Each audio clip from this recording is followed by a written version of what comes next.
Hi, welcome back to my YouTube channel ಶ್ರೀದ ಅಡುಗೆ ಚಾನಲ್ಗೆ ನಿಮ್ಗೆ ಸ್ವಾಗತ. ಇವತ್ತು ವೆಜಿಟೇಬಲ್ ಸಾಂಬಾರು, ತರಕಾರಿ ಸಾಂಬಾರು ಯಾವ ಥರ ಮಾಡೋದು ಅಂತ ತೋರಿಸ್ಕೊಡ್ತೀನಿ ನಿಮಗೆ. ಅದಕ್ಕೆ ಏನೇನು ಬೇಕು ಇಂಗ್ರೀಡಿಯೆಂಟ್ಸ್ ಅನ್ನೋದು ತೋರಿಸ್ತೀನಿ. ಮೊದಲು ಮಿಕ್ಸ್ ತರಕಾರಿ ನಿಮ್ಗೆ ಯಾವ್ದು ಬೇಕೋ ಎಲ್ಲ ಹಾಕ್ಕೊಬೋದು. ಮತ್ತು ನೆಕ್ಸ್ಟ್ ಬೇಳೆ, ನಾನು ಮೈಸೂರು ಬೇಳೆ ಮತ್ತು ತೊಗರಿಬೇಳೆ ಹಾಕ್ಕೊಂಡಿದ್ದೀನಿ. ನೀವು ಬೇಕಾದ್ರೆ ತೊಗರಿಬೇಳೆನ ಹಾಕ್ಕೊಬೋದು. ಇನ್ನು ಎರಡು ಹಾಕ್ಕೊಬೇಕು ಅಂತಲೇ ಏನಿಲ್ಲ, ತೊಗರಿಬೇಳೆ ಆದ್ರೂ ಸಾಕು. ಇವಾಗ ತರಕಾರಿ ಟೊಮೊಟೊ ಮತ್ತು ಈರುಳ್ಳಿ ಇಷ್ಟು ಬೇಯಕ್ಕೆ ಹಾಕೋತೀನಿ.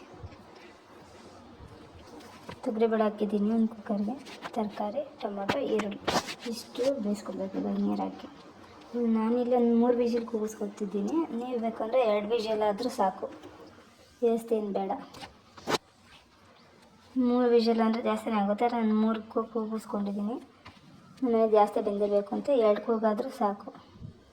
ಈಗ 3 ವಿಜಿಲ್ ಕೂಗಿದೆ ಆಗಿದೆ. ಈಗ 5 ಮಿನಿಟ್ಸ್ ಬಿಟ್ಟು ಇವಾಗ ತೆಗಿತಾ ಇದ್ದೀನಿ, ತಣ್ಣಗಾಗಿದೆ. ಈಗ ಟೊಮೊಟೊ ಮತ್ತು ಈರುಳ್ಳಿ ಸಪ್ರೇಟಾಗಿ ತೊಗೊಬೇಕು. ಇದನ್ನು ಸ್ವಲ್ಪ ತಣ್ಣಗೆ ಮಾಡಿಕೊಂಡು ಸ್ಮ್ಯಾಶ್ ಮಾಡ್ಕೊತಿದ್ದೀನಿ, ಬೇಗ ತಣ್ಣಗಾಗಲಿ ಅಂದ್ಬಿಟ್ಟು. ರುಬ್ಕೊಳಕ್ಕೆ ತೊಗೊತಿರೋದಿದ್ನ ನಾನು.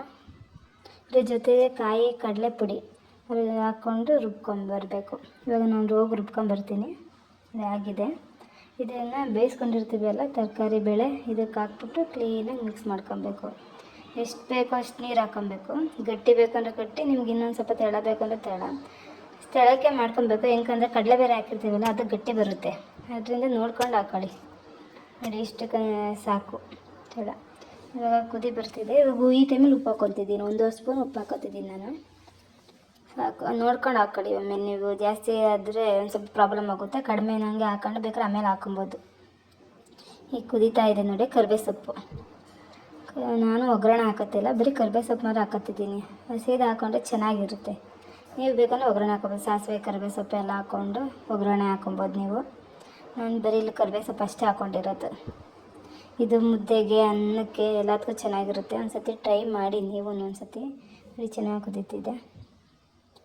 ಇದು ನೊರೆ ಎಲ್ಲ ಇದಾಗಬೇಕು. ಇವಾಗ ಕಂಪ್ಲೀಟಾಗಿ ನೊರೆ ಎಲ್ಲ ಕ್ಲೀನಾಗಿ ಸೈಡ್ಗೆ ಹೋಗಿ ಕರೆ ಎಲ್ಲ ಹೋಗಬೇಕು. ನೊರೆ ಅಂಶ ಎಲ್ಲ ಹೋಗಬೇಕು. ಬೇಕಾದ್ರೆ ತೋರಿಸ್ತೀನಿ ನಿಮಗೆ ನೋಡಿ.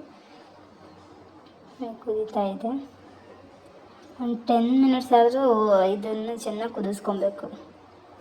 ಇವಾಗ ಅದ್ರ ಮಸಾಲೆ ಎಲ್ಲ ಇಟ್ಕೊಳ್ತೀನಿ ನೋಡಿ. ಆಗಿದೆ ಇವಾಗ ನೋಡಿ.